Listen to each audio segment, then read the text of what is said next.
You're watching 12 WKRC TV, a new generation of news. 12 Newsmakers starts now. Good morning and welcome to Newsmakers.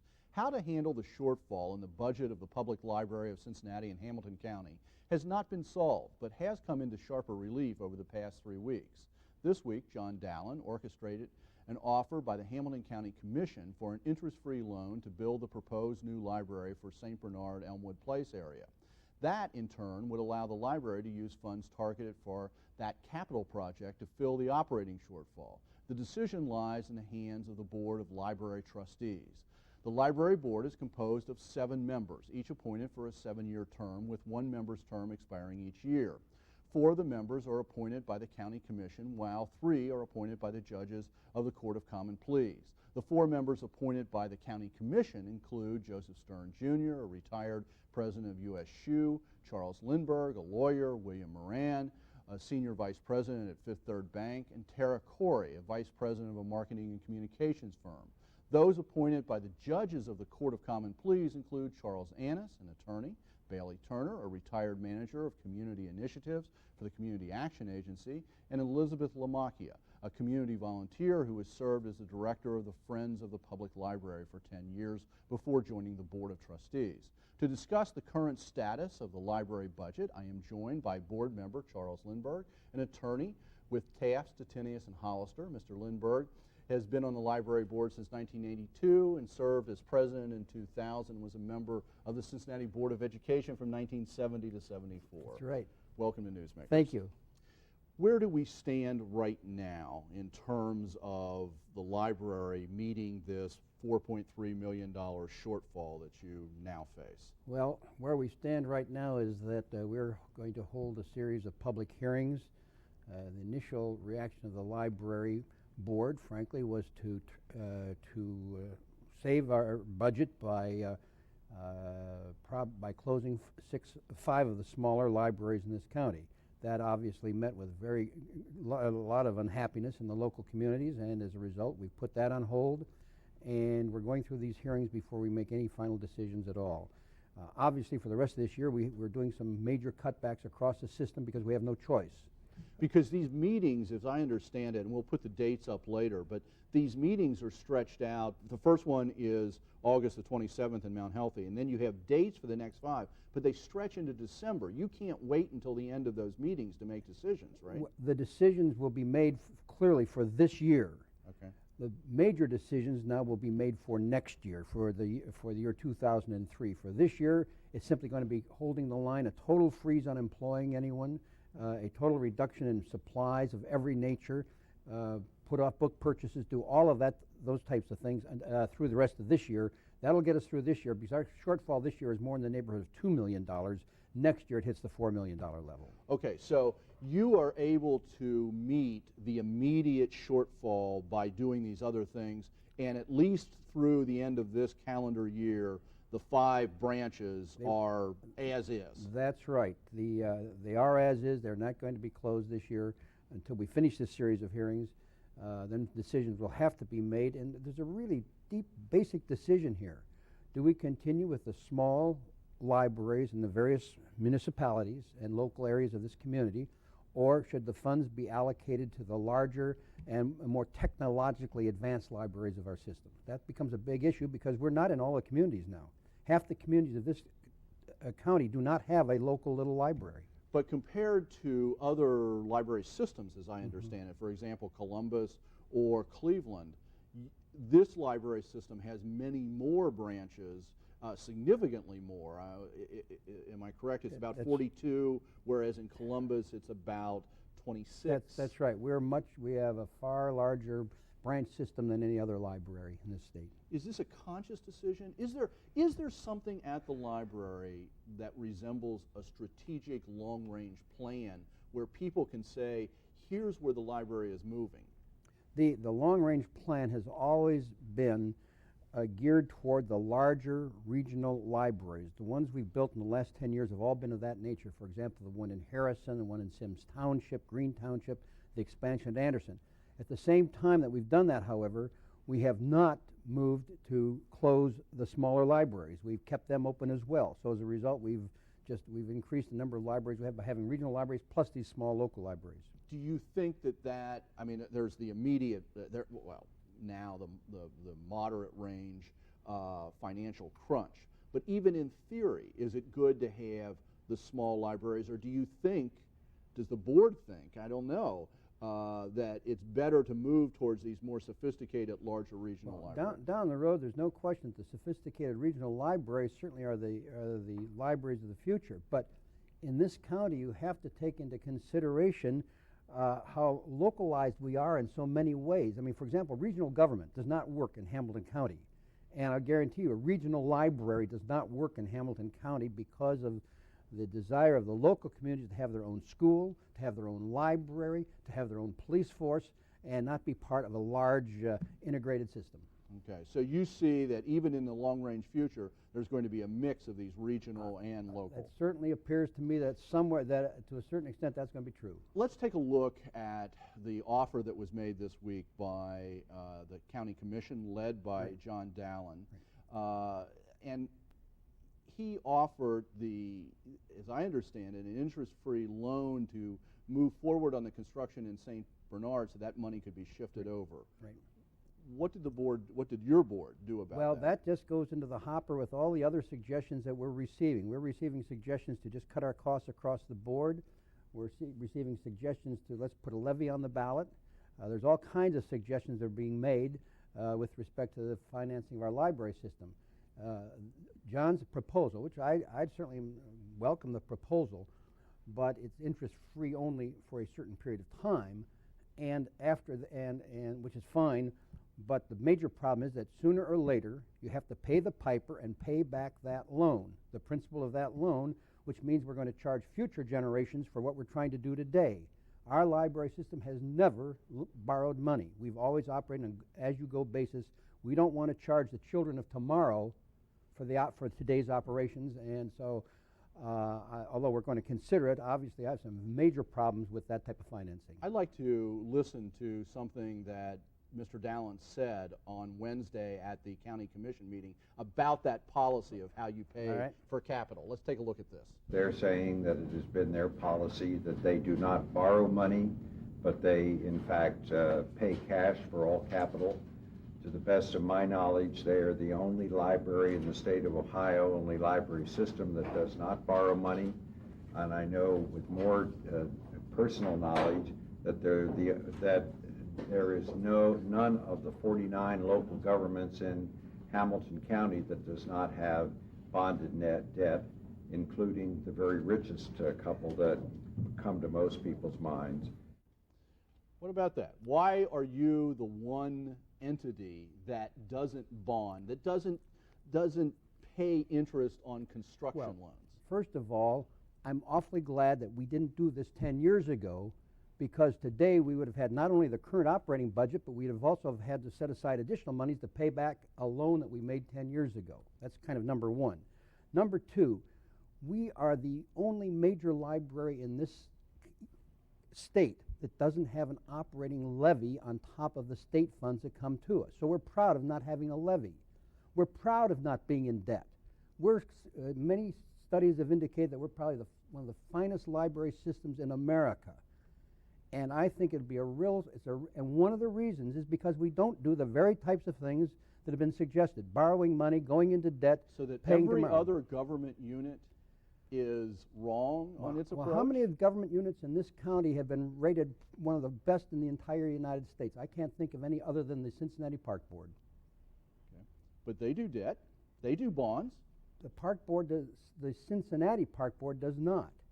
The County Park Board has an outstanding, that's a major issue between them, but the Cincinnati Park Board simply relies on funds provided by City Council. Okay.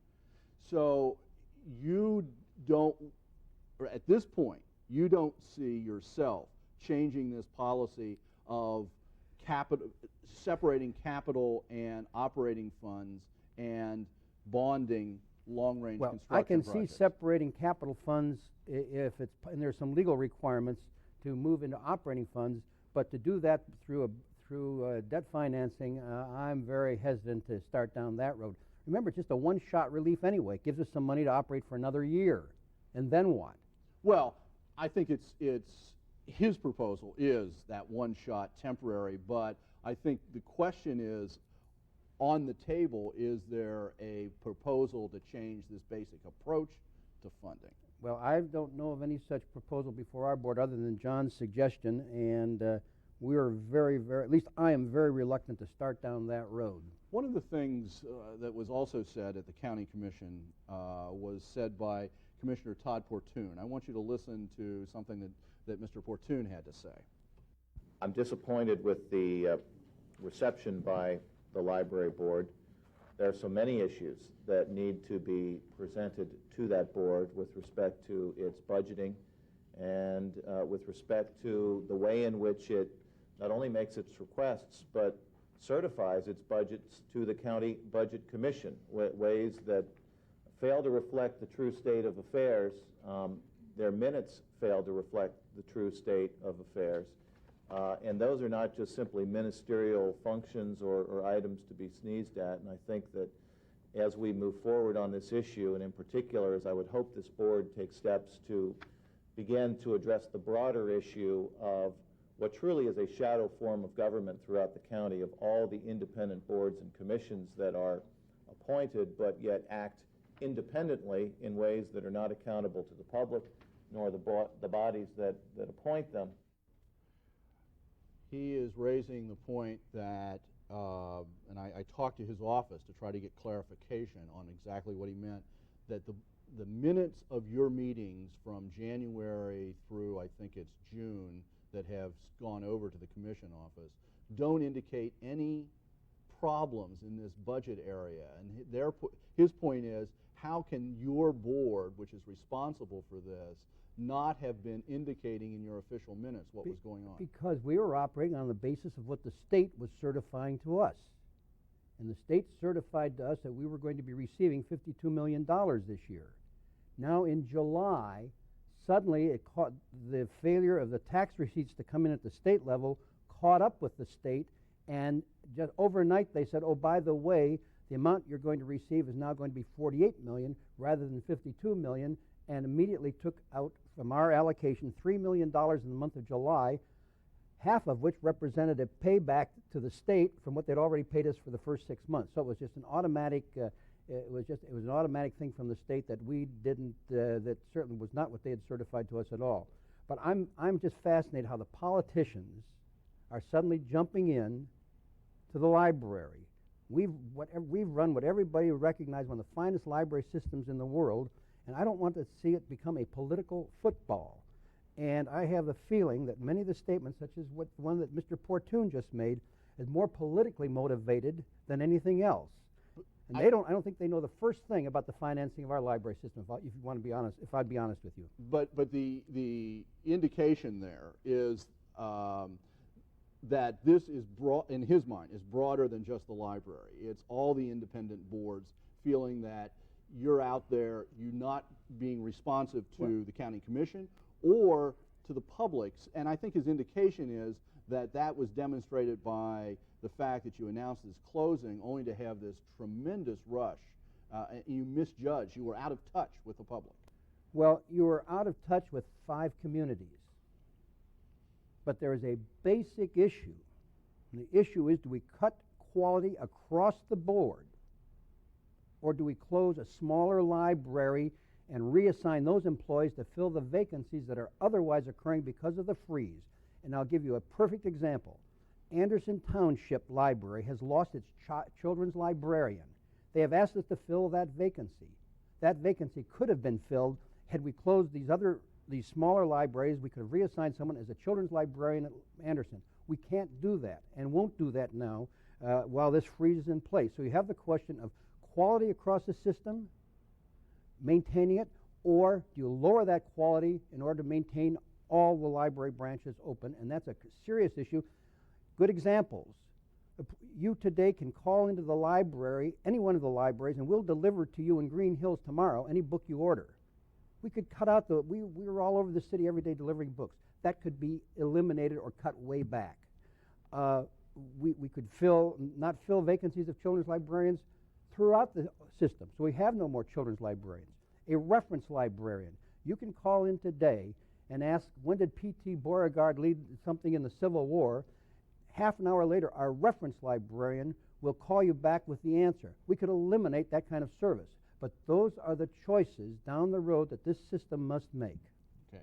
And people will have a chance to weigh in on those kinds of choices at these series of meetings. And let's put up the dates for those meetings. The one in Mount Healthy is August the 27th at the high school, and then September 24th, October the 22nd, November the 12th, December the 3rd. Watch the library webpage for exact places and communities those will be in. That's right. The one problem is that I worry about is, are we going to hear from the rest of the community? Okay. We're not going to be in Anderson Township. We know, I can guess what the people in Mount Healthy will tell us, but we have to be sure that we also hear the voices throughout this community. And let's be clear, those meetings, although they are in, and probably will be in the 5 communities that might have lost that's where they will be. But everybody's invited. That's right. Okay.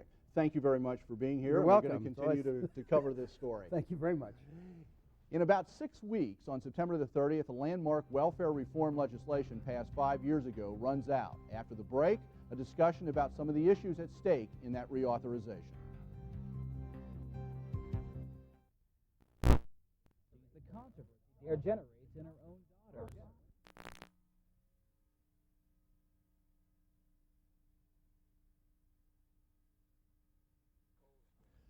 On August the 22nd, 1996, President Clinton signed into law a sweeping reform of the welfare system. After 5 years in operation, that system is up for reauthorization. Welcome back.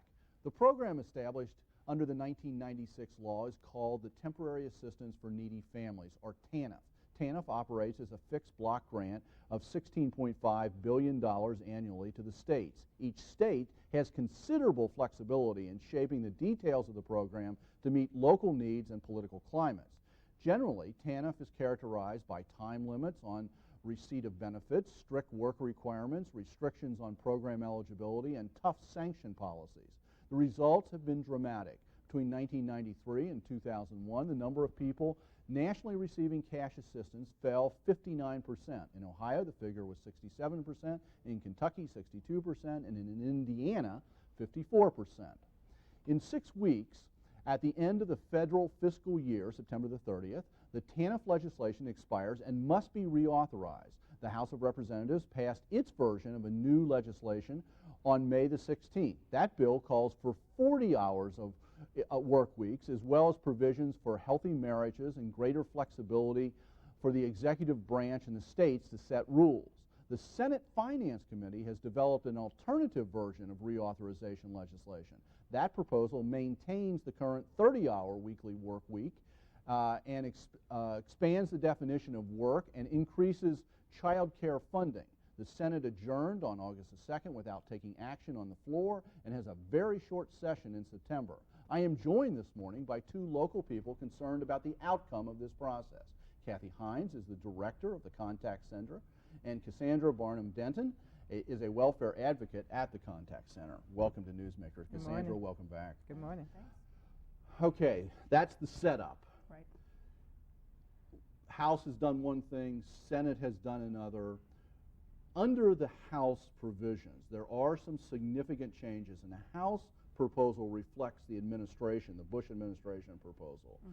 Particularly on, let's take a couple of things, like the extension of the work week from 30 hours to 40 hours. What's the significance of that from your perspective? Well, our concern is that, one, that parents of very young children who we're talking about here don't have enough money for child care and don't have enough access to quality child care. That's probably one of the main things, that people just don't have child care for that kind of period of time. We have a hard time right now meeting child care needs. The other thing is how those hours are spent. Again, most people are with young children, and I think the majority of people on welfare children are under the age of 6. So we need to have those families doing things that get them out of poverty, and most of the kind of work requirements they're suggesting are more make work than real work or real work experience. And our feeling is that what we need to focus on is educating folks, as that has been proven to be the way out of poverty, the way off welfare, is through education and not through just making people do something for a paycheck.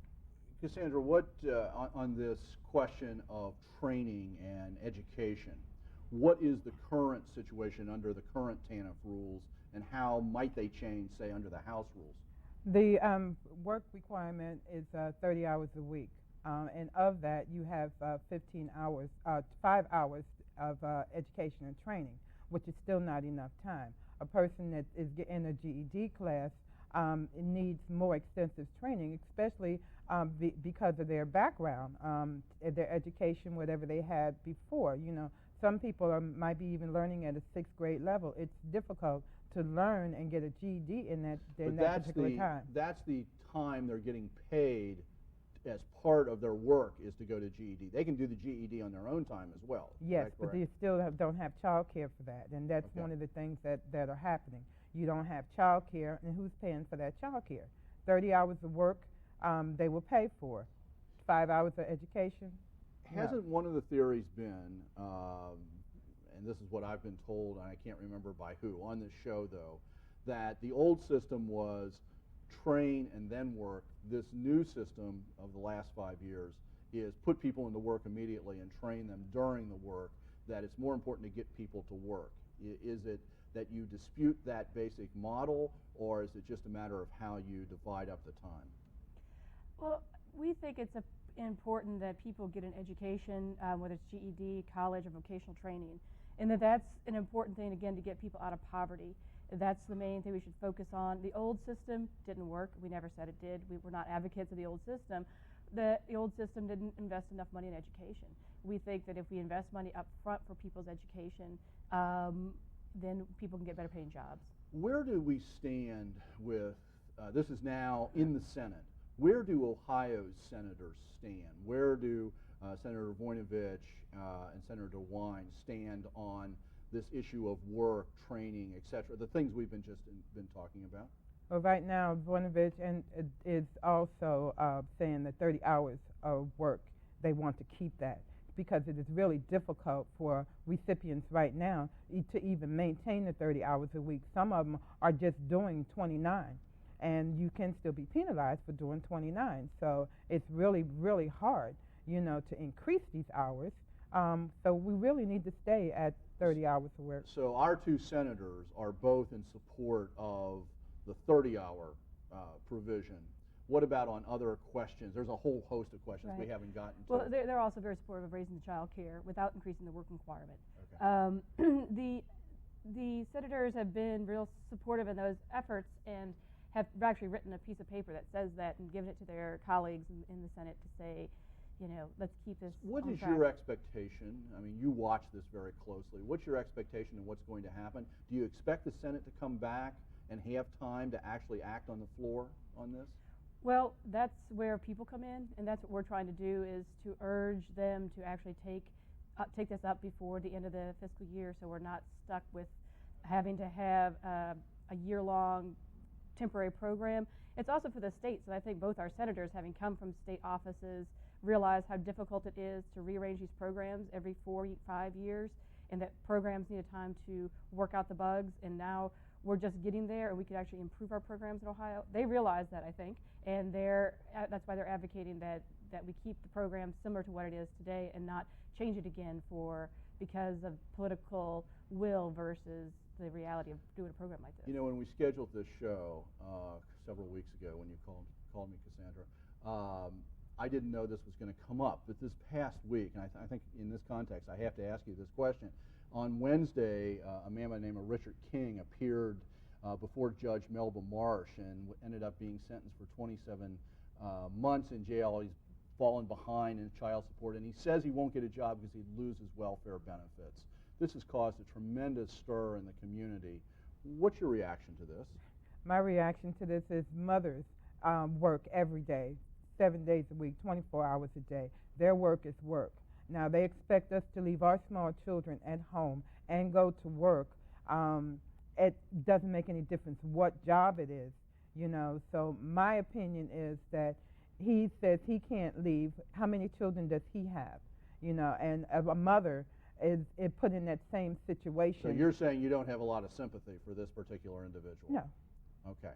Thank you for being here this morning. We're just about out of time. So the job right now is to watch this, get in touch with your senators, get involved in the process, and see what happens. Because the Senate could pass it, and then we could have a conference committee real quick. Right. And also remember that we are at the Contact Center are fighting for everyone's rights. So please get in touch with us. Thank you very much. Thank you for making Newsmakers a part of your Sunday morning. Join us again next week to meet the women and the men shaping our community for the future. Have a good week.